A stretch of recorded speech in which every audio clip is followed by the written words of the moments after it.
위자현이고요. 영어 이름은 조아슈아이고요.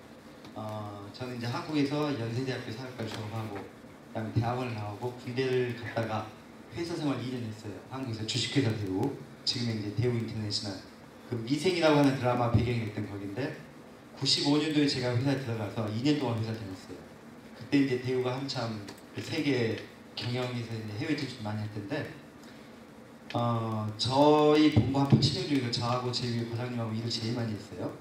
일은 많이 하고 월급은 적고 그때만 해도 임원이 돼도 그러니까 20년 이상 열심히 하고 능력과 운이 다 돼야 임원이 되잖아요.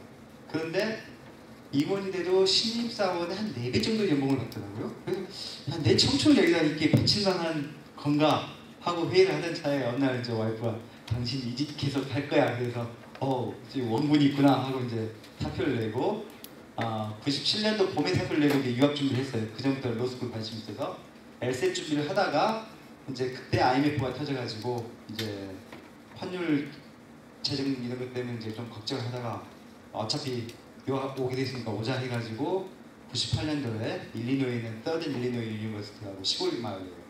거기서 이제 로스쿨 나오고 그다음에 2002년도에 졸업하면서 이제 뉴욕 변호사 시험을 보고 뉴욕 가서 7년 동안 하면서 영주권도 받고 이제 일도 배우고 그리고 이제 아틀랜타로 온 지 10년이 됩니다. 그래서 이제 지금 제 사무실 하고 있고요. 이민법을 주로 하고 그다음에 교통사고도 좀 하고요. 합의이혼이나 입양 이것도 좀 하고 있습니다. 오늘 이민법에 대해서 이야기할 건데 이제 방금 텍사스 말씀하셔서 제가 한 가지 먼저 약간 주의하고 벗어난 이야기. 미국은 기본적으로 연방법이 있고 일반 우리 일상생활에 관련된 다 주법이거든요. 주법은 차이가 많아요. 많은 것 중에 하나가 가정법이에요. 조지아주 경우에 예를 들어서 이혼을 하면은 위자료는 여러 가지 상황을 보여요. 그러니까 딱 정해진 공식이 없고 예를 들어서 남편이 일하고 와이프가 가정 살림을 했는데 이혼하고 와이프가 취직을 하려는데 기술 배우고는 뭐 하는데 시간과 이게 들겠다 그러면 이제 따져가지고 얼만큼 기여했느냐 해서 이걸 주는데 텍사스가 그런 면에서 굉장히 아주 보수적인데요. 텍사스에서 위자료를 받으려면 첫째 여자가 남편한테 두들겨 맞아야 돼요. 가정폭력에 피해자해야 되고 그래야 돼요. 둘째 굳이 활동하려고 노력했다는 걸 보여줘야 돼요. 그래도 잠을 못 가졌으니까 위자료를 달라.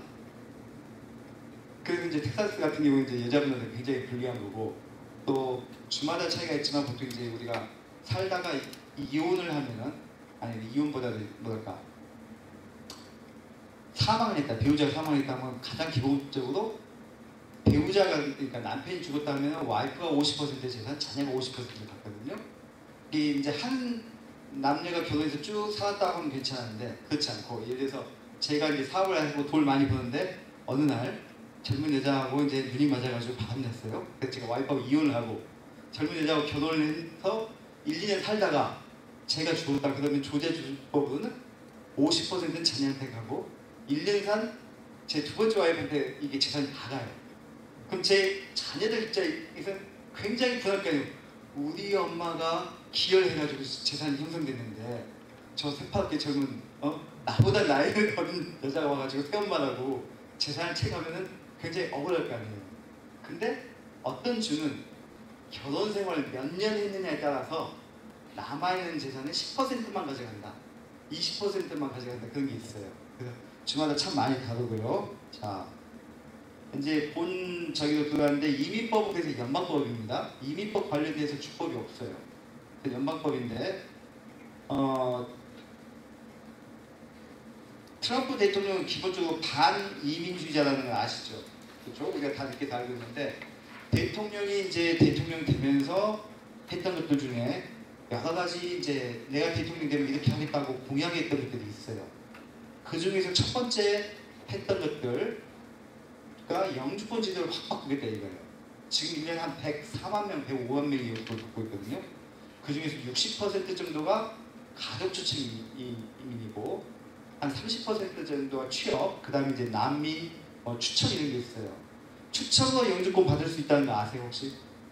네, 아시면 있고 어떤 경우냐면은 미국에 이민 많이 안 오는 국가 출신들한테 지원서를 아주 심플한 걸 받아가지고 추첨으로 뽑히면은 영주권을 줘요.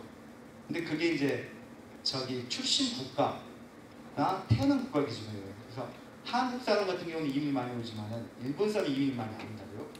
북한에서 태어난 사람도 많이 안 오기 때문에 이런 문제는 이제 추천 물자기 하면은 해서 혹시 당첨이 되면 할 수가 있고요.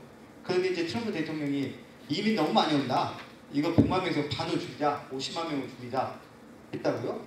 그래서 취업 영주권은 동결하고 그 다음에 추첨해서 하는 거 5만 명 없애버리고 난민도 1년에 지금 한 10만 명이 들어오고 있는데 5만 명을 줄이자 이거예요. 그 다음에 가족 초청 이민을 많이 줄이자고 했어요. 그래서 대통령이 이야기했던 것 중에 지금은 자 시민권자는 자기 부모님 초청할 수 있고요, 배우자 초청할 수 있고요, 자녀들 다 초청할 수 있어요. 결혼을 했든지 안 했든지. 그리고 성인 형제도 초청할 수 있어요. 그 다음에 영주권자는 부모님 초청 안 되고 배우자하고 결혼 안 한 자녀만 초청할 수 있어요. 근데 대통령이 한 게 자 시민권자가 형제 초청하는 거 다 없애자. 그 다음에 시민권자가 결혼한 아이 초청하는 거. 그러니까 여기 보면 뭐 60대 70대 할아버지 할머니 한국에 있는 30대 40대 자녀 데려오는 거 그거 못한다. 그 다음에 결혼은 안 했지만 성인이 된 21살 넘었으면 5돈인데 그걸 왜 데려오냐. 그걸 없애자 이렇게 제안을 했다고요. 그리고 그럼 어떤 식으로 바꿀 거냐. 바꿀 식으로 했던 게 기본적으로 점수제로 하자 이거예요. 근데 이게 자세히 주의 깊게 안 들으셔야 되는 게 이게 법이 통과가 안 됐기 때문에 점수제가 캐나다가 이런 점수제예요. 예를 들면은 100점 만점에 60점을 넘으면 영주권 주는데 영어 시험 봐가지고 영어 시험에서 최상급 받으면 20점 주고 그 다음 뭐 B등급은 15점 주고 그렇게 하고 그 다음 학력을 따져서 대졸자면 20점 주고 뭐 고졸자 15점 주고 이런 식으로 하자 이거예요. 그 다음에 미국에서 취업비자를 받고 몇 년 동안 이런 경력이 있으면은 또 20점, 뭐 15점, 18점 이런 식으로 나눠주고 그 사람한테 시민권자, 영주권자, 형제, 자매, 자녀가 있으면 또 가산점을 주자 이거예요. 그리고 자기 나라에서 가져올 돈이 얼마나 있느냐 돈 재산을 따져가지고 얼마나 미국에 가져올 수 있느냐를 봐서 또 점수를 먹이자 이거예요. 그게 이제 대통령이 기본적으로 그러니까 미국에 많이 기여할 수 있는 사람 이러다 보면은 단순직은 이민 오기 힘들겠죠. 이제 그걸 없애자는 게 대통령 주장이었는데 이런 법안이 상정은 됐지만 제대로 토론도 안 되고 사장이 됐어요. 죽었어요. 그 다음에 H-1B 비자 여기 유학생을 오셨던 분들 다 아마 유학하고 처음에 취업비자 H-1B 받으셨을 거예요. 그렇게 다른 비자, E2 비자나 주재원 비자 오신 분도 있지만 H-1B가 지금 남용이 되고 있다는 게 이제 대통령의 주장인데 어떻게 남용이 되고 있느냐? 그 사람이 보기에는 저임금 노동자들을 많이 고용자 쓸 수 있으니까 미국 사람을 안 쓴다. 그거예요. 그러니까 IT 쪽 같은 데서 미국 사람을 주면은 뭐 7만 8만 줘야 될 걸 외국 사람 주면서 5만 6만 준다 이거예요. 그래서 또 한 가지 현재 문제가 H-1B가 1년에 쿼터가 적어요. 현재 8만 5천 개인데 금년 경우에 H-1B 신청자가 20만 명이에요. 그러면은 현재 최근 몇 년 동안의 제도가 지원하는 사람의 퀄리피케이션을 안 보고 일단 추첨을 해요. 무작위 추첨을 해가지고 추첨에 선택된 사람만 케이스를 심사를 하게 돼요. 그러니까 에모리 메디컬 스쿨라고 가지고 그레이디 하스피탈에 취직한 의사도 추첨이 안 되면은 심사 대상도 안 되는 거예요. 근데 이제 추첨된 사람을 이제 심사해가지고 H-1B 비자를 주기도 하고 거부를 하는데 대통령이 야 이렇게 추첨을 하지 말고 STEM, Science, Technology, Engineering, Math 쪽에 석박사 하는 사람 위주로 해서 H-1B 비자를 주자. 그렇게 해가지고 이제 그런 법안이 상정이 됐는데 이것도 통과가 안 됐거든요. 통과가 안 됐고 그 다음에 이제 테러 지원에 관한 거는 그 대통령 되자마자 9개 국가, 이슬람 지역 국가 중에 테러를 지원하고 있다. 그렇게 생각되는 국가 국민들은 미국의 그 영주권자 아니고 일반 비자, 취업비자, 학생비자 못 오게 한다고 했었잖아요. 그래가지고 이제 그것 때문에 소송이 걸려서 그게 위헌이다, 합헌이다 해서 쭉 하다가 현재 대법원에 몇 달 전에 가서 최종적으로 그게 합헌이라고 인정이 됐어요. 그래서 그 나라 사람들 미국에 못 오고 있는 상황이고요. 근데 이거는 법이 아니라 대통령령, 이규제티브 오더로 된 거예요. 그 다음에 이제 또 그 다카 청소년 추방유예 문제도 이것도 대통령령, 이건 오바마 대통령 때 어려서 미국에 와가지고 불치자 된 친구들이 자기 꿈을 못 펴고 공부를 잘해도 취직이 안 되니까, 그래서 이제 이 친구들 앞을 열어줘야 해서 드림 액트, 그러니까 영주권 주고 시민권 주는 법안을 상정을 했는데 통과가 안 된다고요. 통과가 안 되니까 대통령 권한할 수 있는 게 뭐냐 해서 이규제기티브 오더 주는 게 이 다카예요. 근데 이게 트럼프가 대통령이 되면서 이걸 뒤집었죠. 뒤집어서 또 소송이 걸림해가지고 현재로서는 지속적으로 유지가 되고 있는 상태예요.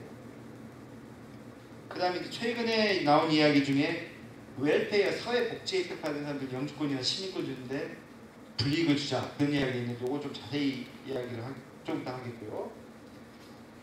그 다음 페이지 이제 보면은 여기서부터 자, 미국의 법 체계로 한국도 대부분 가장 맨 위에 헌법이 있다고요. 컨스티튜션. 그 밑에 법이 있죠. 여기는 액트라고 그러죠. ACT. 그래서 이민에 관한 법은 Immigration and Naturalization Act가 주요 내용이 있어요. 이 액트 내용이 위헌이라고 판결되면은 그 조항은 유효하지 않죠. 마찬가지로 INA 바로 밑에가 Code of Federal Regulation이 있어요. 이 레귤레이션이 혹시나 INA라고 안 맞으면은 그 레귤레이션은 무효가 되는 거고요. 그 밑에가 대통령령이에요. Executive Order. 그리고 이제 이런 것도 어떻게 해석할 거냐, 그게 이제 판례, 케이스로가 되는 거고, Executive Order 밑에 바인딩하는 건 아니지만, 구속력은 없지만 보통 이제 이민국이나 뭐 연방노동부나 국무부에서 이제 디테일한 프로시저 가이드라인을 만들죠. 이런 건 이제 때때로 바뀌기도 하고요. 자, 실제로 우리가 보통 말할 때 대통령이 바뀌어가지고 이민법이 많이 바뀌었다. 그런데 실제로 이민법이 바뀐 게 뭐예요? 제가 지금 없다고 했어요. 그러니까 아까 말했던 영주권 제도 안 바뀌었고요. H는 안 바뀌었어요. 이규제티브 오더라든지 이민국의 가이드라인은 바뀐 게 있어요. 근데 법은 바뀐 게 없어요. 사실 거의. 근데 자, 법이 바뀌려면은 이제 법안은 비례라고 하죠. BILL. 그게 의회에 상정이 되면 이제 토론한다고요. 토론해가지고 상원 하원 통과를 해야 액, 그리고 대통령이 사인을 해야 액트가 된다고요. 근데 이제 미국의 법이 통과하려면 굉장히 까다로운데, 미국 보니까 이제 그 재적 의원의 과반수여야 법이 통과가 되더라고요. 그래서 상원 경우에 현재 상원 100명 중에서 51표가 돼야 법이 통과하죠. 근데 공화당이 현재 몇 명이죠? 51명이에요. 그 다음에 민주당이 47명, 무소속인데 친민주당적인 버니 샌더스 같은 사람 2명이서 그러니까 51대 49라고요. 그러니까 공화당에서 한 표만 반란표가 나오면 법이 통과가 안 돼요. 그렇죠. 그래서 가끔 이제 무슨 법안을 할 때 맥케인이 오바마 케어 폐지하는 거 그거 저희가 아까 이렇게 하면서 반대해가지고 법이 통과 안 되고 이랬다고요. 그래서 이민 관련 법안도 상정이 돼도 상원에서 통과하기가 굉장히 힘들어요. 그리고 이제 필리버스터라는 거 아시죠? 들어보셨을 거예요. 필리버스터는 이제 의사 진행 발언인데 보통 이제 한국도 그렇고 미국도 의원들이 정치 활동을 하다가 이제 회기 끝날 때쯤에 모여서 밀리버가 빨리 심사하고 통과하고 투표하자 이걸 하는데 보통 양당이 쉽게 합의가 되는 걸 먼저 투표를 한다고. 그러면 쟁점이 있는 법안은 마지막으로 밀려요. 그래서 보통 마지막 날쯤에 가서 이제 이걸 토론하는데, 예를 들면 오늘 밤 12시가 지나면은 이번 회기가 끝나요. 그때까지 통과가 안 되는 법은 죽어요. 그런데 오전부터 해가지고 쭉 몇 개 법안 통과하고 하다가 보면 이제 뭐 지금 이 시간쯤 2시쯤에 이제 이민법이 이제 토론이 되는 거예요. 그러면은 이게 이제 반대하는 의원이 나와가지고 의사진행 발언해가지고 이제 이야기를 해요. 그게 필리버스터인데 이때 아무 이야기를 할 수가 있어요. 그러니까 우리 집 강아지 이야기를 할 수 있고, 처음에는 이제 법안 반대하는 이야기 하다가, 그래서 옛날에 그 존 서머드가는 사우스캐롤라이나 의원은 뭐 전화번호 책을 가가지고 말을 해야 되는데 말 안 하면 안 되니까 거기 나오는 사람 이름하고 번호 주소 부르고 있는 거예요.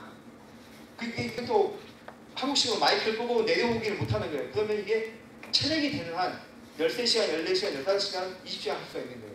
그래서 오늘 밤까지만 넘기면은 이게 법안이 투표도 못하고 죽으니까 반대하는 입장에서는 필리버스터를 하기 좋은 거예요. 근데 필리버스터를 못하게 하려면 어떻게 해야 돼요? 그렇죠?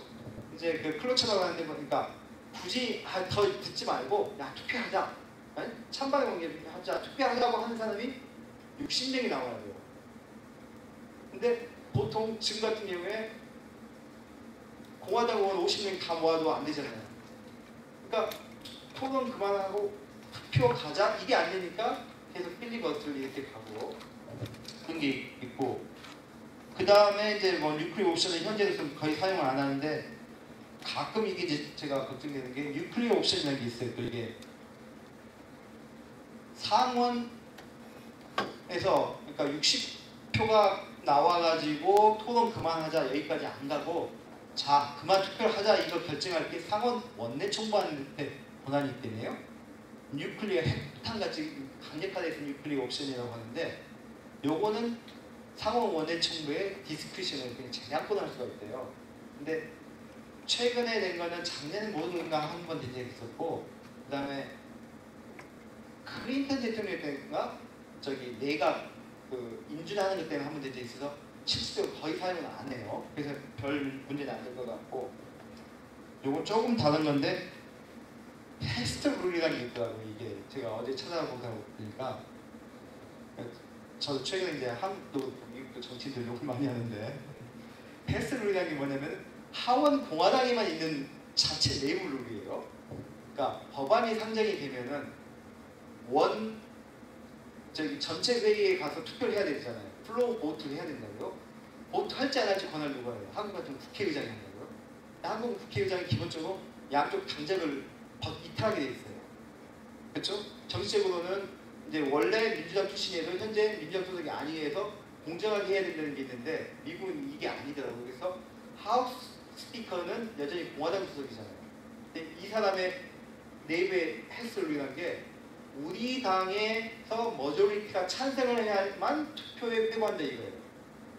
이게 무슨 말이냐면 현재 자 아까 여기 저기 거 보면 하원에서 법이 통과하려면 435번 오면 하원 전체에 과반수니까 218표가 나와야 된다고요. 그런데 민주당원이 200명이고 공화당이 235명이라고 쳐요. 민주당 200명이 다 지지하는 법이에요. 공화당에서 18명이 지지해요. 그럼 218표가 투표를 한다면 218표가 나올 수 있잖아요. 근데 공화당 원내총무가 우리 당 의원 235명 중에서 18명밖에 찬성을 안 하니까 이건 투표 회부를 안 한다 그렇게 할 수가 있대요. 그러니까 소수당이 할 수 있는 게 없는 거예요. 그래서 저도 뉴스 보면 민주당이 지금 상원이나 뭐 하는 게 없는 거예요. 이게 왜 한 거예요? 왜 저러겠지 보니까 공화당에서 상당수가 지지해주지 않는 어떤 법안을 할 수가 없는 거예요. 현실적으로. 그래서 야 이게 그 뭐야 다수당의 횡포가 이게 참 심하다 그랬는데 자 어쨌든 이런 상태에서 법안이 법으로 통과되기가 굉장히 어려운 상황이라고요. 어려운 상황인데 만약 11월 선거에서 민주당이 상원이든 하원이든 지금 뭐 하원은 어느 정도 다수당이 될 가능성이 있다고 보는데 그렇게 된다면은 이런 주요 이미 법안이 통과되기는 더 힘들어질 거라고요. 아마 거의 불가능할 거라고요.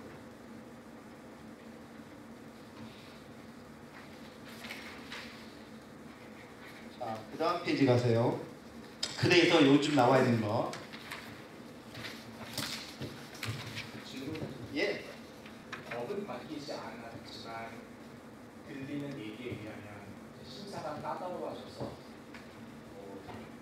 당연히 신권을 받을 거라고 예상을 본인도 하고 주셨는데 떨어졌다는 얘기가 이렇게 그냥 들리는데 이게 그냥 사람들이 그냥 하는 말인지 아니면 실질적으로 그런 면이 있어요. 이제 제가 그 다음 페이지부터 그래서 법을 못 봐니까 현재 있는 제도와 시스템 안에서 최대한 힘들게 하자. 우리 한국도 그렇고 옛날에 그랬고 저기 그 후진국에 가서 사업할 때도 보면은 사업 승인 신청할 때 공무원이 법제대로 안 받게도 서류 갖다 주면 한참 있다가 심사하면서 뭐 한 가지 빠졌다고 해서 보충해가지고 한두 달 뒤에 가져가면 또 한두 달 뒤에 가서 또 이거 빠졌네요. 그러니까 안 해주겠다는 게 아니라요. 조금 빠졌어요. 또 해주세요. 그럼 몇 달씩 1년씩 막 딜레이되고 그러잖아요. 지금 이민국이 근시기에라고요. 그래서 현재 일어나고 있는 상황은 현재 법과 제도 안에서 할 수 있는 모든 방법을 동원해서 각종 비자 영주권 시민권을 주지 말자는 게 이민국과 연방 정부의 지금 추세예요. 어떤 식으로 하고 있느냐? 자, H1B에 보면은 최근에 대해서 보통 대통령이 받기 전에 H1B 서류 접수했을 때 추가 서류 요청하는 거, 이게 H1B에 합당하냐 안 하냐 한 20% 정도가 추가 서류 요청을 받았어요. 전체 케이스 중에. 근데 이제 작년 경우에 69% 케이스가 추가 서류 요청을 받았어요. 그만큼 까다로워졌다. 이건 이제 대표적인 게 하나가 웨이지 레벨 1이에요. 이거는 영주권과 관계없이 연방노동부가 각종 이제 텍스 리턴이나 고용주가 보고하는 거 해가지고, 예를 들어서 아틀랜타 부분에, 메트로 애틀랜타 부분에서 그래픽 디자이너다. 대학교 졸업한 사람들이 평균 연봉을 얼마 받는다. 2년, 3년 경력 지난 사람은 얼마 받는다 해서 웨이지 레벨 1, 2, 3, 4를 만들어둔 게 있어요. 그게 이제 고용주한테도 가이드라인이 되는 거죠. 직원을 세서 뽑았는데 이게 얼마 줘야 되나? 그래서 서치해보니까 메트로 애틀랜타 부분에서 얼마큼 주는구나. 그럼 여기서 내가 좀 더 주자, 적게 주자. 이게 이제 기준이 되는데 H1B나 영주권 할 때는 이제 이 기준을 따라야 돼요. 그런데 이제 어느 잡이나 보면은 대학 졸업하면 웨이지 레벨 1일 거 아니에요. 변호사도 웨이지 레벨 1이고 의사도 마찬가지고. 근데 이민국이 최근 들어서 웨이지 레벨 1이면은 이건 복잡한 수준의 게 아니기 때문에 H1B가 아니다 이렇게 나오는 거예요. 자, 목사님들 대부분, 거의 대부분 매스 오브 디비니티 석사학위 가시신 분이에요. 목회가 신학 학사 가시신 분도 사실 별로 없어요.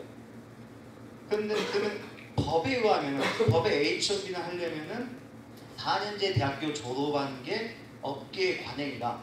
엔출 레벨에. 그래야 일을 했을 때 이게 H1B거든요.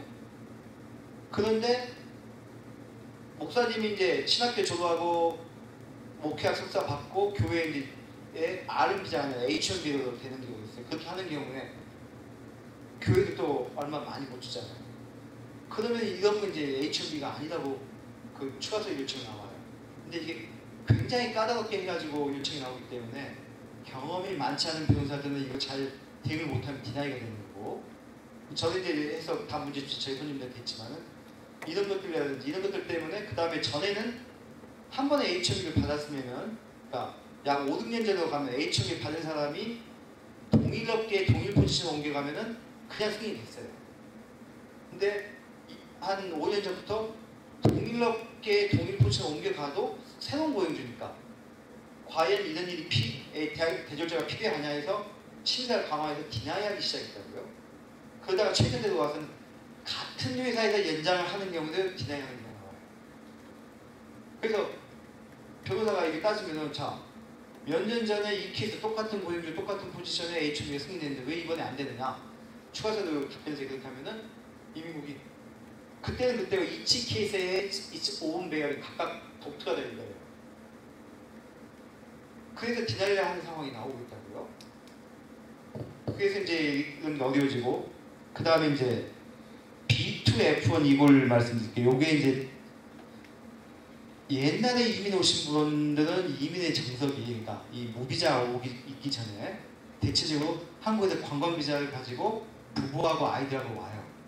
여기 와서 대부분 이제 친구나 친척이 있는 지역으로 온다고요. LA든 뉴욕이든. 그래 가가지고 어떻게 해요? 부부 중에 한 사람이 학생으로 바꿔요. F1으로 바꾸고, 그 다음에 법적으로 허용이 안 되지만 어디 가서 일을 한다고요. 일을 하다가 이제 사장님이 미스터 김 열심히 하니까 내가 영주권 스판서 써줄게 해가지고 영주권을 받는다고요. 그게 가장 흔한 공식이에요. 관광비자로 와서 학생으로 바꾸고 그 다음에 취업 영주권을 하고, 도중에 취업 비자 하는 경우도 있고. 근데 관광에서 학생으로 바꾸는 게 보통 3, 4개월 걸렸어요. 대통령이 바뀌기 전에. 근데 지금 13개월, 14개월 걸려요.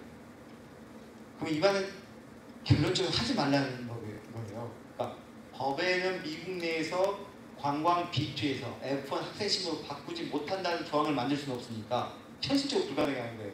자, 시간이 오래 걸리면 이 사람들은 뭐예요? 학교 못 가요? 운전면허증 못 받아요? 그 다음에 아는 분이 있어가지고 아는 분이 영주권 스판서 서줄게 했다 해도 일단 학생 신분으로 바꿔야 영주권을 시작할 수 있다고요. 왜냐면 학생은 공부하고 한국으로 갈 거라는 전제에 하는 건데, 영주권을 진행하고 있다는 걸 이민국이 알면 너 영주권 진행하고 있네? 해서 학생 비자를 디나이를 시켰더라고요. 그래서 튼튼한 스판스가 있어도 영주권 케이스 시작 못하고 학생 비자 나오길 기다리고 있는데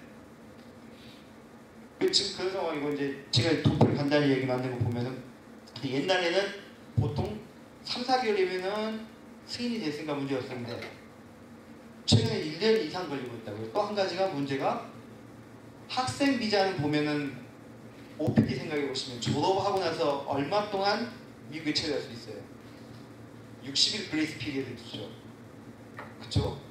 근데 공부 시작하기 전에 30일 전부터 체류 허가를 줘요. 그러니까 자, 내가 가는 학교의 프로그램이 9월 1일부터 시작하면은 8월 2일부터 미국에 입국할 수가 있어요.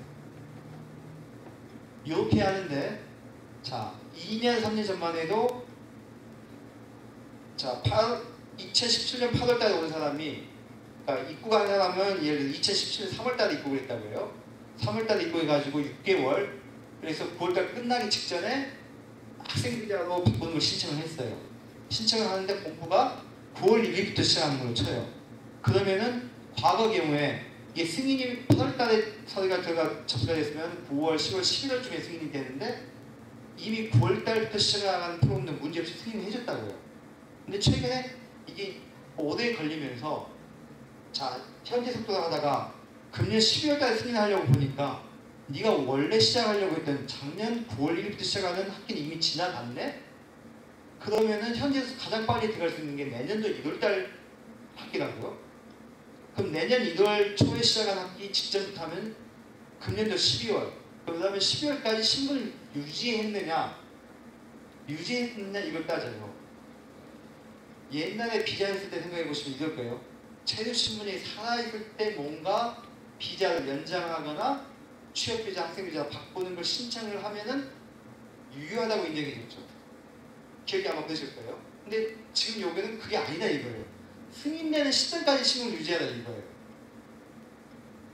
근데 이게 어떤 심각한 문제를 안고 있냐면은 그 뒷페이지 한번 보실래요?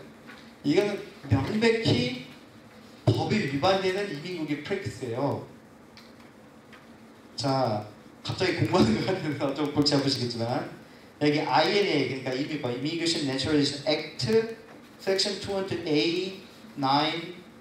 200A9B4에 보면은 이건 뭐냐면은 기본적으로 체류 신분을 계속 유지하고 있어야 불법 체류가 아니다. 그 중에 예외가 뭐냐? 지금 2에 보면은 Before the date of the expiration of the period of stay authorized. 그러니까 체류 신분이 끝나기 전에 그 앞에 보면 filed non-frivolous application. 그러니까 신분이 끝나기 전에 서류를 접수하면 신분이 살아있다, 인정해준다 이거잖아요. 그러니까 방금 제가 전에 말했던 학생비자 바꾸는 것에 관한 이민국의 체류 동향은 이 법의 위반이에요. 그렇죠? 이 법하고 안 맞는 거라고요? 근데 문제는 이민국이 그렇게 디나이했으면 그거 어떻게 해야 돼요? 이민국이 법을 잘못 적용했다. 그거 어떻게 해야 돼요? 연방법원에다 소송 걸어야 돼요. 이민국 상대로. 근데 학생비자 하실 분 이게 2년 3년 걸릴 거라고. 1심에서 안 끝날 거고 연방법 이민국이 지면은 또 어필할 거고 그러면 페더럴 코트 어필까지 가야 돼요. 그럼 최소 2, 3년 동안 이거 변호사 비용을 내야 변호사가 또 일을 해줄 거 아니에요. 그럼 학생비자 생각하는 사람 누가 이거 해요? 그럼 2, 3년 동안 이 사람은 자 관광회사 F1 신청해가지고 기다려야 될 때까지 1년 소송 제기해서 2, 3년 3, 4년 동안 운전면허증 없죠? 스폰서가 있어도 취업 영주권 시작도 못하죠? 누가 이거 해요? 절대 안 해요. 아니 나 더러워서 미국 간다. 미국 떠난다. 나 안 와. 한국 갈 거다 그래요. 그러니까 이런 걸 알고서 이민국이 이런 걸 악용해요.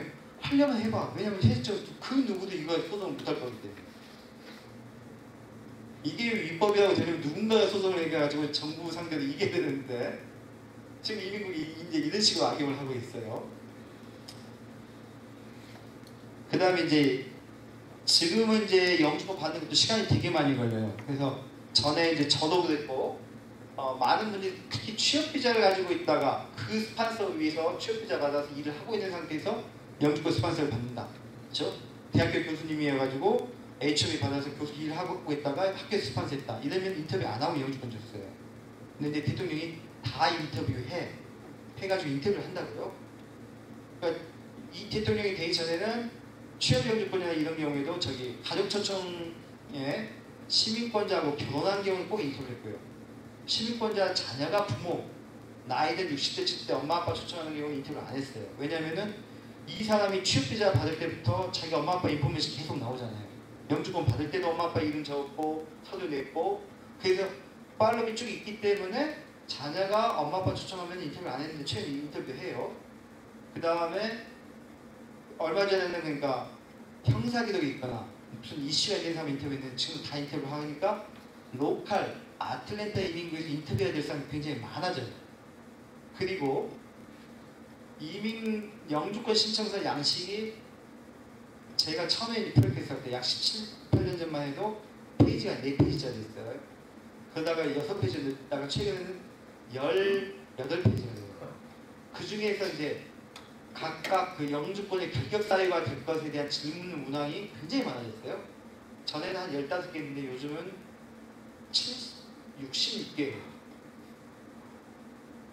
그리고 작년 초만 해도 인터뷰할 때 심사관이 인터뷰해도 이제 인터뷰하기 전에 지문 조회를 하면은 홍길동 씨가 DUI 한건 조절이 됐다. 이거 말고는 없다. 자기들이 안다고요. 그러면은 체포된 적이 있느냐? 체포는 안 됐지만 범죄 저지른 게 있어. 몇 가지만 딱 묻고 끝났는데 최근에 심사관이 이거 다 물어봐요. 그러니까 전혀 관계없는 거. 1945년에 안 태어난 사람한테는 나치에 부여했느냐 물어볼 필요가 없잖아요. 이런 거 빼고 뻔한데 공산당 활동했어? 아니면 테러리스트 활동했느냐? 이런 것들도 다 물어봐요.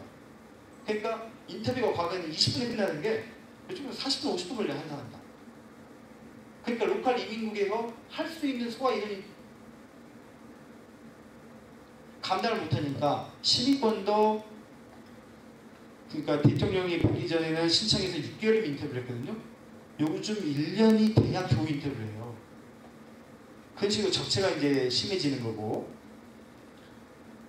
그 다음에 이제 I-750은 뭐냐면은 영주권을 시민권자하고 결혼해서 받으시는 분 그러면은 2년짜리 임시영주권 줘요.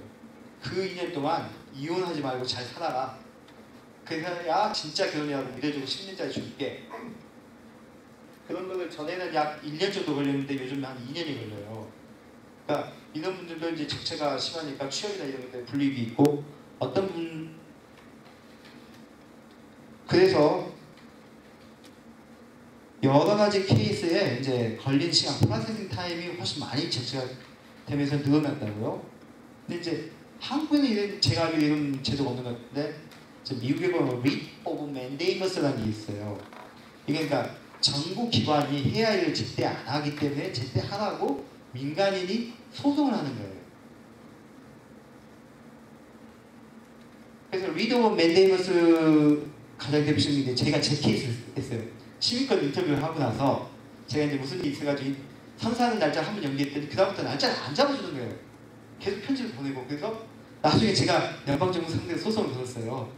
그러니까 그때는 이제 제 이름이 자연이었으니까 자연이 vs United States Department of Homeland Security United CIA Citizenship 이거 그 소송을 제기했더니 그러니까 거기서는 제 케이스 더 홀드할 필요가 없는 거라고요.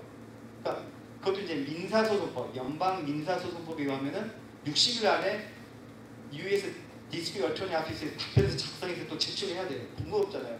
그랬더니 제가 얘기했더니 일주일 만에 그 날짜부터 한 2주 안에 시민권 선사하고 하고 통지가 온 거예요. 그러니까 그런 식으로 민간인들이 연방 정부가 해야 될 거를 영주권이든 취업 비자든 시민권 많이 지체를 하고 있으면은 이제 소송을 걸 수가 있는데 그러려면 기준이 노멀 프로세싱 타임보다 더 많이 걸린다는 케이스가. 그러니까 요 앞에 보면은 전에는 노멀 프로세싱 타임이 예를 들어서 평균 12개월 걸린 케이스였다. 그러면 이민국 사이트 가면은 프로세싱 타임 10개월에서 15개월 걸린다고 적어놨는데 최근 한두 달 전부터 이걸 10개월, 36개월 이렇게 적어놓는 거예요. 그러면은 35개월 보이는 사실 대부분 사람은 받았는데 난 35개월 걸리고 있는 사람도 이 Writ of Mandamus로 로스를 못해요. 그러니까 그냥 마냥 기다려라. 지금 이제 그런 상황이 돼 있고요. 한국 행정법에서 행정법원에 행정부작위 소송이라는 있어요. 그 자기가 원래 해야 되는 것보다 행정부에서 어떤 조치를 안 취해주면 행정 부작위 소송을 하는. 땡큐, 고맙습니다. 잘 들었습니다. 근데 이제 여기 미국은 그게 이제 행정법원도 행정부 소속이잖아요. 그렇죠? 여기는 페더럴 디스트릭트가 사법부도 소송을 제기하는 거죠. 행정부가 아니라. 그 차이는 있죠. 네. 자, 요즘 최근에 뉴스 나온 거 보면 사회복지 혜택을 받은 사람들 영주권 주지 말자, 시민권 못 받는다 이런 이야기가 있다고요. 이게 어디까지가 사실일 수가 있는지 아닐지 한번 볼게요. 보통 이제 뉴스는 신문은 이제 이민국이 발표한 가이드라인을 거의 그대로 번역을 해요. 그래서 사실 한인 사회 별로 적용이 안 되는 것도 있단 말이에요. 그리고 또 조지아나 알라바마에 적용이 안 되는 것도 있어요. 보통 연방에서 주는 사회복지 혜택은 보통 어떤 식으로 작용을 하죠? 예산이 연방 정부에서 배정하면 그걸 최종적으로 집행하는 건 거의 대부분 주정부예요. 주정부에서 신청서 받고 심사해서 하다 보면은 약간씩 또 달라요. 주마다. 그리고 어떤 주는 주 자체적으로 하는 게 있어요. 그래서 뉴욕 같은 경우는 불체자한테 아이한테도 그 차일드 헬스 프로그램을 줘요. 근데 조지아는 시민권자거나 영주권 받고 5년이 지나야만 피지케어가 돼요. 가능해요. 그 다음에 푸드 스탬프 조지아 마찬가지로 시민권자나 영주권 받고 5년 지나야 가능해요. 윅도 마찬가지예요. 아마 제가 98년도부터 2001년도에 일리노이에서 유학생 할 때 그때만 해도 일리노이도 좀 민주당 쪽이니까 베네핏을 잘 줘요. 그래서 체류 신분 관계없이 유학생의 자녀들도 윅을 받았어요. 윅은 인펀트 앤 칠드런에서 이제 그 음식을 사 먹을 수 있는 쿠폰을 받고 그랬었는데, 자 일단 조지아 경우 생각하면은 현재는 시민권자나 영주권 5년 뒤가 아니면은 윅이나 푸드 스탬프를 못 받죠. 그렇죠? 그러면은 자 시민권자 그러니까 영주권을 받으려는 사람이 사실 이 혜택 자체를 받지 못해요. 그래서 고려 대상이 될 게 없다고요. 근데 유학생을 하면서 자녀가 윅을 받았다. 미국에서 태어난 애가. 난 유학생이고 돈 없으니까. 우리 애가 윅을 받았다. 그런 경우 있다고요. 근데 그러면은 그 윅을 신청한 건 누구예요? 아이예요? 아니면 아빠예요? 미국 여권을 신청하는 거는 한 살짜리 우리 아이가 신청을 해요? 아니면 제가 신청을 해요? 서류 작성은 제가 하지만 신청자는 아이죠. 아이 학교 입학할 때 학교 입학하는 서류에 제가 대신 작성하지만 애플리칸트는 아이예요. 그쵸? 그러니까 윅이나 푸드 스탬프도 애플리칸트는 아이지 엄마 아빠가 아니다고요? 그쵸? 그러면은 자 시민권자 아이는 윅을 받을 권리가 있다고요? 가정의 수입이 낮다면은? 그럼 시민권자가 아이가 받은 것 때문에 법적으로는 별개인 부모가 영주권 받을 때 불이익을 받을 수 있을까요?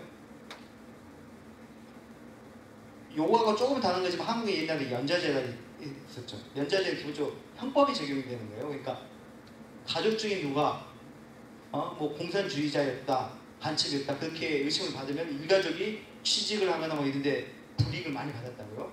그래서 연좌제라고 하는데 제가 이걸 준비하면서 찾아보니까 미국에 이런 개념 자체가 없어요. 그러니까 한 사람의 행동 때문에 어쨌든 부모의 형제라도 법적으로 전혀 다른 사람이 불이익을 받는 개념 자체가 없어요. 미국에는. 그러니까 결론적으로 말하면은 아이가 시민권자인 아이가 푸드스탬프나 윅을 받았다고 해서 엄마 아빠가 나중에 영주권 받는데 불이익을 줄 수 있느냐? 그 개념이 없다고요. 주겠다고 법을 바꾼다면은 당연히 소송을 하겠죠. ACLU나 이민단체나 이런 데서. 그러면 뭐 1심하고 그럼 몇 년 동안 지나갈 거라고요.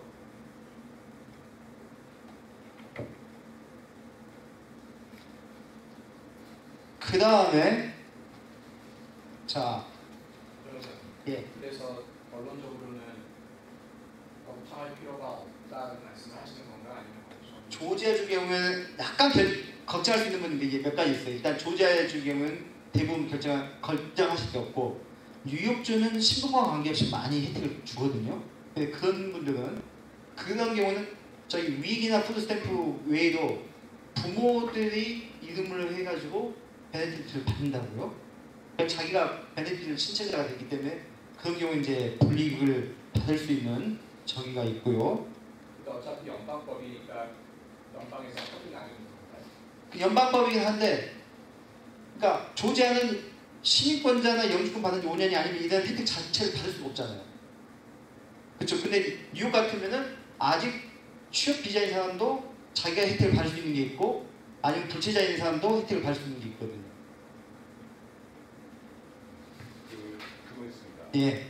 제가 그 행정명령을 다 읽어보지 못했지만 여기저기 뉴스나 아니면 신문에서 나오는 걸 봤을 때는 지금 말씀하신 미그나 푸드스탬프나 아니면 미들스쿨 런치나 그런 거 빼고도 미취학 아동들이 다니는 무슨 프리스쿨이라든지 아니면 킨더가든에 다니면서 어떤 뭐 정보 보조를 받았다든지 그런 거에 대해서도 문제를 삼고 있는 것으로 보이거든요. 연방 정부에서 주는 예를 들어서 저소득가구 크레딧, 펀딩 크레딧이라든지 아니면 오바마 케어 거버먼트 서브시디를 받았다든지 그런 기록이 있어도 영주권이 거부가 될 수가 있다는 그런 취지의 글을 많이 읽어봤는데 거부가 업무나고도 수리가 안 됩니다. 자, 방금 말씀하셨던 거 다른 표현을 하자면은 과거에 발생한 행위를 소급 적용해서 새로 생긴 법이, 그러니까 2017년도에 오바마 케어라든지 언더 인컴 크레딧을 받았던 사람이 영주권 받는 데 문제가 될 수 있느냐. 지금 2018년도 10월 달에 생긴 법 때문에. 그러니까 소급 적용을 할 수 있느냐 이 문제거든요. 결론 따지게 보면은. 나중에라도 2020년에 이 사람이 영주권을 신청할 때에 지난 2년 동안의 히스토리를 보겠다. 그런 식으로. 그러니까 예를 들어서 자, 오늘 법을 만들면 오늘 이후로 받는 혜택을 문제 삼을 수는 있겠죠. 근데 이미 받아버린 당시에는 이민법적으로 저촉이 안 됐던 걸 가지고 삼을 수는 없죠. 그럼 헌법에 나와 있거든요. 소급 적용할 수 없다는 거. 그러니까 이제 말씀하신 같이 이제 법이 그럼 법이 통과가 된다면 통과된 시점에서 그 전에 발생한 행동에 대해서는 책임을 물 수 없고 그때부터 발생하는 건 가능할 수 있겠죠. 그리고 또 한 가지 제가 이 페이지 보면은 영어로 자세했던 문장 적어둔 게 있거든요. 여기 이민법에 보면 212A4라고 해가지고 이게 이제 그 사회복지 혜택을 받는 경우에 그걸 언제 문제 삼을 수 있느냐. 제가 줄쳐진 거 보면은 여기 보면 at the time of application for admission or adjustment of status. adjustment of status가 영주권이거든요. 그러니까 영주권 신청하거나 미국에 들어오려고 할 때 취업비자, 학생비자 들어오려고 할 때 사회복지 혜택을 받을 것 같다 하면은 거부할 수 있다 이거거든요. 지금 여기에는 시민권이라고는 안 돼 있죠. 그러니까 지금 화이트하우스나 일부에서 이야기하는 같이 사회복지 혜택을 받은 사람이 시민권 할 때 불이익을 주자 현실적으로 불가능해요. 자, 말씀드렸죠? 조지아의 경우에 영주권 받고 5년 지나면 위익이나 푸드스탬프 받을 수 있어요. 그 사람이 시민권 신청할 때 현재 법화에서는 여기 보면 Admission of Adjustment of State 영주권 신청할 때만 심사를 하게 돼 있지 시민권 신청할 때는 위익 받은 게 문제가 될 수가 없다고요. 그러면 법을 바뀌어야 돼요. 대통령이 아니라 아까 말씀드린 같이 법 바꾸기가 굉장히 힘들다고요. 첫째. 그리고 이제 물론 봐야 되겠지만 세상에 100% 확실한 거 없으니까 민주당은 기본적으로 저소득층이 지지 기반이잖아요. 그리고 이민자들이 기반이기 때문에 민주당들이 자기의 그 베이스를 많이 잃어버릴 수 있는 법안을 쉽게 동의를 안 할 거라고요. 그래서 제가 볼 때 자, 이것 관련해가지고 자, 시민권 받을 때 불이익을 준다는 거는 법이 바뀌지 않는 한 힘들 거기 때문에 쉽게 안 될 거예요. 거의 안 될 거라고 봐요. 그런데 영주권 받을 때 불이익을 준다는 거는 대통령령으로 가능해요. 그래서 이제 그런 부분을 까다롭게 하면은 아까 말씀드린 같이 소급 적용이 힘들겠지만은 지금부터 하는 거 안 된다 그러면 만약 이런 안이 빨리 금년 가을에 나온다 하면은 당장 금년도 세금을 보고 해서 내년에 적용할 때 언더인컴 텍스 크레딧이라든지 이런 부분들에 대한 혜택을 받으면 나중에 불이익을 줄 수 있다 이렇게 갈 수가 있겠죠. 그거는 현실적으로 가능하다고 봐요. 한 가지만 예. 굉장히 중요한 부분인데 이게 행정명령이잖아요. 이게 이미 통과돼서 지금 액티베이션이 된 건 아직 안 됐어요. 그러니까 화이트하우스에 검토하고 행정명령은 그냥 대통령이 자기 이제 캐비넷 멤버하고 검토해가지고 필요하다 해서 하면 사인하고 하면 끝이에요. 그러니까 의회를 거치지도 않고 아까 말씀드렸던 코드 오브 페더럴 레기션 연방 규정은 안을 만들어가지고 연방 관보에다 게재하고 60일 동안 게재하면서 카멘트를 받게 돼 있어요. 그러니까 관련 뭐 이익단체든 학계든 기업체든 거기서 받아가지고 또 내용을 조금씩 바꿀 수 있거든요. 근데 대통령령은 대통령이 딱 검토하고 오케이 사인하는 끝이에요. 그래서 요거는 앞으로도 몇 달 사이에 근데 모르겠어요. 지금 일단 11월 6일 선거가 앞닥쳐 있는데 여기에 그 힘을 빼실지 시간을 쓸지 그건 모르겠어요만은. 이게 좀 네. 점프하는 질문일 수도 있는데요. 네. 저는 헷갈리는 게 도대체 어디까지가 대통령령으로 가능한 범위고 어디까지가 그게 안 되고 법을 통과시켜야 되는 부분인지, 그러니까 어떤 정도까지 이 대통령령이 영향력을 발휘할 수 있는지. 그러니까 법 INA Immigration National Act에 써지지 않는 부분은 보통 CFR 코드 오브 페더럴 레귤레이션인데요. 여기에 안 써져 있는 디테일한 부분은 대통령이나 이민국의 가이드라인으로 바꿀 수가 있어요. 네. 근데 이거 조금 다른 이야기인데 그 몇 년 전에 한국에서 박근혜 씨가 대통령 할 때 유승민 씨가 배관장하고 크게 시끄러웠던 적이 있었죠. 다시요? 예, 아니 저기 지금 저거죠. 그 바른미래당 그 배경이 이거에 행정명령이 많은 거예요. 그때 국회에서 그 한국당이 이제 주발해가지고 만들었던 것 중에 대통령령이 국회에서 말하는 규정이나 이거에 위반되게 하지 말자는 것을 유승민 씨가 앞서서 만들었어요. 그랬더니 박근혜 씨가 어떻게 대통령령 명령을 제한하려고 하느냐. 그래가지고 이제 배반자다만 이제 이러면서 유승민 씨가 저기가 그 당을 탈퇴하고 그랬던 게 됐죠. 근데 이제 한국은 그러니까 그런 법안, 대통령 이런 게 체계가 좀 약해 아직 잘 잡지 않은 상황이고 미국은 비교적 그게 명확히 잡혀 있으니까. 그래서 이런 면에서 보면은 현실적으로 대통령이 실질적으로 행정명령이나 아니면 이민국에서 각각 실행하는 가이드라인 매뉴얼을 까다롭게 복잡하게 만들어서 이민사회에 불편함을 줄 수 있는 게 굉장히 많다고요. 그래서 현재는 그 다음 또 한 가지 말씀드릴게요. 최근에 이제 또 뉴스에 나온 것 중에 보면은 시민권을 어떻게 받았는지 검토해가지고 시민권 번복하겠다 그런 경우가 나와요. 근데 정확히 말하면은 가지고 있는 시민권을 박탈한다는 게 아니라 원천 무효를 시키겠다 이거예요. 이제 가장 대표적인 거에 보면 이제 한의사회 관계점 뉴스에 본 얼마 전에도 1940년대 나치 수용소에서 경비원으로 있던 사람이 95세가 되는 사람이 여기 뉴욕에서 잡혀가지고 쫓겨난 사람이 있어요. 그건 이제 미국 정부도 있지만 뭐 또 이스라엘의 체포기관도 있고 이런 데서 좀 추적을 해요. 그러다가 숨어있던 사람 찾아내가지고 얘가 나치 활동을 했네 해서 이제 미국 정부에다가 고발을 하면은 이제 이민 기록을 쭉 찾아가지고 보면은 거의 대부분 지금도 시민권이나 영주권 신청서에 그런 내용이 있는데 옛날에도 자 당신이 나치에서 부역을 거기서 뭐 교도소 경비관이나 그런 데 공무원을 일을 했느냐 예스를 하면은 거의 대부분 영주권 못 받아요. 그래서 그 사람도 그런 적 없다고 거짓말한 거예요. 거짓말했다는 것은 처음부터 위증을 했기 때문에 영주권 받을 자격이 안 되는 거예요. 시민권 받을 자격이 안 되는 거예요. 그래서 미국 정부가 그걸 번복할, 그러니까 원천 무효시킬 권한이 있어요. 그리고 이제 나치 말고 이런 경우 있어요. 자, 멕시코에서 마약 관련 쪽 일을 하다가 어떻게 와서 영주권을 받았어요. 근데 미국 정부에 안 들켰어요. 안 들키고 시민권까지 땄어요. 근데 자, 금년 1일날 시민권자가 됐는데 실은 2015년도에 마약 딜러로 활동했단 말이에요. FBI랑 뭐 DA랑 쭉 조사하다 보니까 금년 여름에 무슨 카르텔 쭉 하다 보니까 이 사람 이름이 나온 거예요. 쭉 하다 보니까 얘가 2013년, 14년, 15년도에 계속 활동을 했네? 알 수 있잖아요. 그러면은 이민국이 적용하는 게 자, 당신이 시민권자가 될 때, 선서할 때 마약 관련돼서 드러그 트래피킹 일을 했느냐고 물어봤을 때 뭐라고 거짓말했으니까 위증을 했잖아요.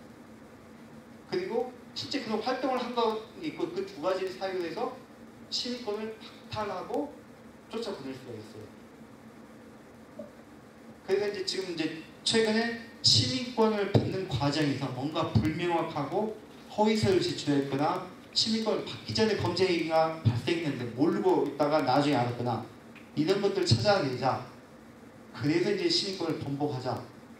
그런 것을 이전에 클린턴이나 부시나 오바마 대통령들이 있었는데 최근 들어서 그걸 더 훨씬 활발하게 인원을 많이 증원해가지고 하고 있는 상태고요. 그리고 시민권자하고 영주권자하고 여러 가지 차이가 있지만 가장 큰 차이가 뭐죠? 투표는 물론 할 수 있죠. 투표는 근데 시민권자에 투표 안 하신 분이 있어요. 가장 큰 차이는 추방이에요. 시민권자가 시민권 박탈, 그러니까 방금 말씀드린 같이 시민권 받기 전에 범죄 행위가 있었다, 나치 활동을 했다, 공산당 활동을 했다, 위증이 있었다, 이게 아니고 정상적으로 시민권 된 다음에 시민권 박탈당할 수 있는 경우가 있을까요? 자발적으로 판단하는 거 말고 있어요. 적국의 군대에 가입하는 경우. 그래서 가끔 뉴스에 보면 아이시스에 가입한 미국 사람들 있잖아요. 그러면 이 사람을 체포하면 얘는 자동으로 미국 정부가 심판을 박탈하고 적으로서 심판하는 거예요. 재판하는 거예요. 그러니까 적국의 군대에 가입하는 경우, 한국 사람한테 뭐 사실 그런 게 없을 테니까. 근데 이제 시민권자는 그러니까 좀 심하게 표현해서 시민권자가 된 다음에 살인해도 추방을 안 당해요. 근데 영주권자는 어떤 분이 이런 분이 있었어요. 여기 아틀랜타에서 발생한 문제인데, 어디 회사에서 일을 하는데, 조그만 회사에서 월급이 한 6개월 밀렸어요. 화가 나잖아요. 네? 물론 사업이 잘 안 되긴 했지만, 그래가지고 회사에 기계장비를 하나 가지고 그냥 숨겨버렸어요. 그리고 회사 그만두고. 이 사장님 보니까 저 밑에서 김이 가져간 것 같은 심증이 있는데 물증이 없잖아요. 그래서 경찰에 신고 못하고 있는데 이걸 가져갔던 직원이 어느 날 양심의 가책을 받아가지고 그거 가지고 자발적으로 방금 사장한테 미안하다고, 내가 월급 못 받아서 화는 났는데 기계 가져온 거 미안하다고 돌려줬는데 사장님이 이거 저쪽으로 신고를 했네요. 이분 영주권자예요. 그래서 처음 됐어요, 이분. 그러니까 물건 돌려줬지만 훔쳐갔기 때문에. 일전에 이런 경우를 봤는데 미국 온 지 굉장히 오래됐어요. 미국에서 자녀들 낳고 자녀가 거의 20살 가까이 되는데 남자분한테 발생할 수 있는 문제예요. 술집에 가서 룸싸움에서 술을 먹고 술값이 많이 나왔어요. 2~3보다 많이 나온 거예요. 거기 이게 가격이 얼마예요? 이제 맞네 안 맞네 싸우다가 돈을 안 내고 음주한 상태의 차를 가지고 도망을 간 거예요.